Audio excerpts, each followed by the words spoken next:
191 billionaires में से 108 जो है वो गुजरात से है। 30% एक्सपोर्ट गुजरात से है।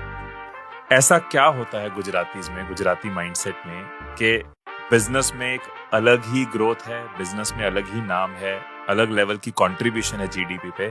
माइंडसेट और कुछ नहीं, नौकरी नहीं करने का। और वहाँ सब बिजनेसमैन अनपढ़ है, सब फार्मर है, और सबने किया हुआ है, बिना पैसे किया है, जीरो से किया हुआ है। तो सबका एक श्रद्धा और विश्वास है, ये कर सकता तो मैं भी कर सकता हूँ, और हार्ड वर्क करता है। और बिजनेस माइंड नहीं रहेगा, कुछ भी करके फेल होगा 2 बार 3 बार 10 बार, लेकिन ट्राई करता रहेगा। 100 बार फेल होगा, लेकिन वो ट्राई। और मैं सबको यही मैसेज देता हूँ, फेल हो गए तो क्या हो गया। गुजराती बहुत हार्ड वर्क वाले, उसके पास स्मार्ट वर्क कम है, लेकिन स्मार्ट वर्क वाला भाड़े पे मिलता है जब भी हमारे पास हार्ड वर्क होता है। और देने की भावना गुजराती में बहुत है, मैंने फील किया हूँ।